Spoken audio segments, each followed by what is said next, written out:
Welcome to రాజనీతి.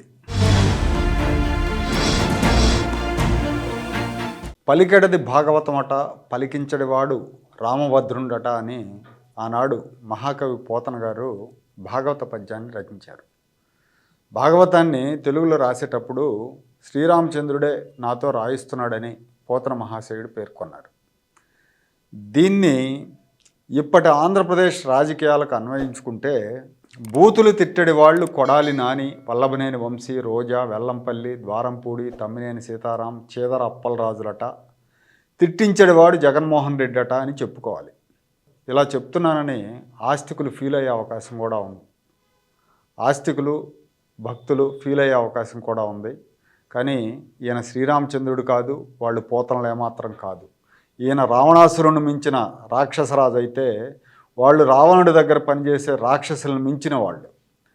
గత 4 ఏళ్లుగా అంతకుముందు విపక్షంలో ఉన్నప్పుడు కొంతమంది వైసీపీ నాయకులు చంద్రబాబుని వ్యక్తిగతంగా దూషించారు. లోకేష్తో పాటు ముఖ్య తెలుగుదేశం నాయకులను కూడా తిట్టారు. రాజకీయాల స్థాయిని, అసెంబ్లీ గౌరవాన్ని దిగజార్చారు. ప్రజా సమస్యల మీద, ప్రభుత్వ పాలన మీద అర్థవంతమైన చర్చలు జరగాల్సిన సభలో విపక్ష నేత కుటుంబ సభ్యులను దూషించారు. అవమానకరంగా మాట్లాడారు. హద్దు మీరిన వాళ్ళని అధినేత మందలిస్తాడన్న భయం ఉంటే ఇలాంటి దిగజారుడు భాష వాడరు. కానీ ఆ అధినేత మందలించకపోగా ముసిముసి నవ్వులు నవ్వుకుంటూ ప్రోత్సహిస్తూ ఉంటాడు. ఘాటుగా తిట్టిన వాళ్ళకి పదవుల నజరానాలు ఇస్తాడు. రాజకీయాల్లో బూతులను ప్రవేశపెట్టి రాజకీయాల స్థాయిని దిగజార్చింది 100% జగన్మోహన్ రెడ్డి. ఒక వల్లభనేని వంశీ అనేవాడు చంద్రబాబు సతీమణి గురించి మాట్లాడినప్పుడు సభ్యతా సంస్కారం గల ముఖ్యమంత్రి అయితే నాలుగు చీరేస్తాడు. కానీ ఈ ముఖ్యమంత్రి ఎంకరేజ్ చేశాడు. జోగి రమేష్ చంద్రబాబు ఇంటి మీదకి వెళ్ళినందుకు మంత్రి పదవి ఇచ్చాడు. రేపొద్దున ఎన్నికల్లో ఓడిపోతే తాడేపల్లి ప్యాలెస్ ఏమవుతుందో అని చంద్రబాబు ఇంటి మీదకి జోగి రమేష్ పంపినప్పుడు ఆలోచించి ఉండడం. తెలుగుదేశం కార్యాలయం మీద దేవినేని అవినాష్ మనుషులు దాడి చేసినప్పుడు వచ్చే ఎన్నికల్లో ఓడిపోతే తాడేపల్లిలో వైసీపీ కార్యాలయం ఏమవుతుందో అని ఆలోచన కూడా వచ్చి ఉండదు. ఇప్పుడు ఈ తిట్ల భాగవతం ఎందుకు చెప్తున్నా అంటే, వైసీపీలో టికెట్ కావాలంటే చంద్రబాబుని, లోకేష్ని, పవన్ కళ్యాణ్ని వ్యక్తిగతంగా తిట్టాలంట. అట్లా తిడితేనే టికెట్ ఇస్తా అంట. ఇతని శాడిజం ఏ స్థాయికి వెళ్ళిందో జనం తెలుసుకోవాలి.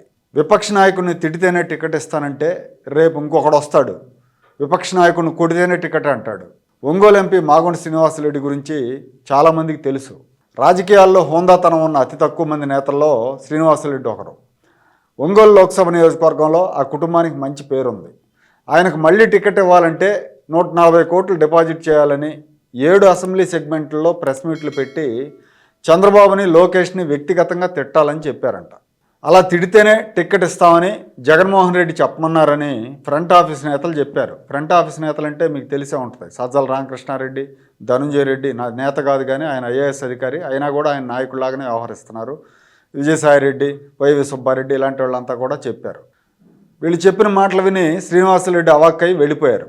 వెళ్ళిన మర్నాడు నెల్లూరు జిల్లాకు చెందిన ఒక చోటా నాయకుడు పేర్నాటి శ్యాంప్రసాద్ రెడ్డి అని, ఆయన మొన్న గ్రాడ్యుయేట్ ఎమ్మెల్సీ ఎన్నికల్లో ఓడిపోయిన నాయకుడు, ఆయనతో ఫోన్ చేయించి 4 సార్లు 5 సార్లు ఎంపిక చేసిన వ్యక్తికి చంద్రబాబుని తిడతావా లేదా అని అడిగించారట.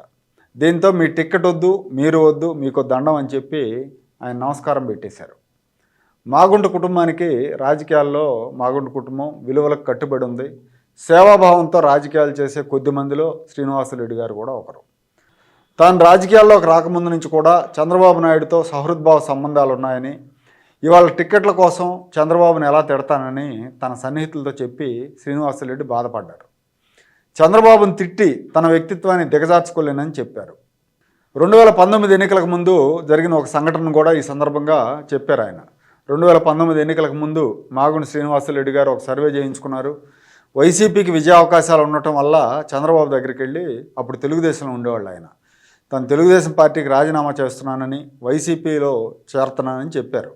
వైసీపీ గెలిచే అవకాశాలు ఉన్నాయని, ఒకవేళ రేపు గెలిచి నేను తెలుగుదేశంలోనే ఉంటే జగన్మోహన్ రెడ్డి కక్ష సాధింపులకు పాల్పడతాడు, కాబట్టి పార్టీ మారక తప్పదో అర్థం చేసుకోండి అని ఆయన చంద్రబాబుతో చెప్పారు. అప్పుడు చంద్రబాబు, ఒకవేళ తెలుగుదేశం గెలిస్తే అప్పుడు నేను నీ మీద కక్ష సాధించినాను అంటే మాగుంట ఏమన్నారంటే, మీరు అలాంటి వాళ్ళు కాదు కాబట్టే నేను వైసీపీలోకి ధైర్యంగా వెళుతున్నాను అని సమాధానం చెప్పారు. ఆ సంఘటన గుర్తు చేసుకున్న మాగుంట శ్రీనివాసరెడ్డి చంద్రబాబు లాంటి మంచి మనిషిని ఎలా తిట్టగలనని సన్నిహితులతో చెప్పుకున్నారు. ఒక మాగుంటే కాదు, ఇంకా చాలామంది నాయకులకు కూడా ఇదే కండిషన్ పెడుతున్నారు జగన్మోహన్ రెడ్డి.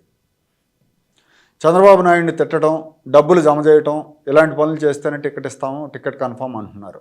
కృష్ణా జిల్లాకు చెందిన ఒక దళిత ఎమ్మెల్యేను ఎలక్షన్ ఫండ్ 100 కోట్లు అడిగినట్లు విశ్వసనీయ వర్గాల ద్వారా తెలిసింది. ఆయనకు వేరే వ్యాపారాల్లో బాగా లాభాలు వచ్చాయి కాబట్టి 100 కోట్లు డిపాజిట్ చేయాల్సిందే అని కండిషన్ పెట్టారట. ఇలాగే చాలామంది నేతలకు పేమెంట్ కండిషన్లు పెడుతున్నారు. అధికారంలో ఉండి కూడా టిక్కెట్లకు డబ్బులు డిమాండ్ చేయటం మీద నాయకులు అసంతృప్తి వ్యక్తం చేస్తున్నారు. తెలుగుదేశం పార్టీ మీద కొంత మెతక వైఖరితో ఉన్న నాయకులకు ఈ తిట్ల కండిషన్ పెడుతున్నారు. దీన్ని బట్టి అసలు 4 ఏళ్ల నుంచి తిట్టిన వాళ్ళంతా కూడా జగన్మోహన్ రెడ్డి ఆదేశాల మేరకో లేదా ఆయన సంతోషపెట్టడానికో చంద్రబాబు మీదకి వ్యక్తిగతంగా వెళ్ళారనుకోవాలి. విపరీతంగా రెచ్చిపోయి తెలుగుదేశం నాయకులు, కార్యకర్తల హిట్ లిస్టులో చేరిన వైసీపీ నేతలు అలా రెచ్చిపోవడానికి కారకుడు జగన్మోహన్ రెడ్డి. రాజకీయాలతో సంబంధం లేకుండా కుటుంబాల్లో ఉండే మహిళలను కూడా దూషించిన ఎమ్మెల్యేలు, ఎంపీలు, మంత్రులు, వాళ్ళని రెచ్చగొట్టిన ముఖ్యమంత్రి కూడా రాబోయే రోజుల్లో ఫలితం అనుభవించక తప్పదు.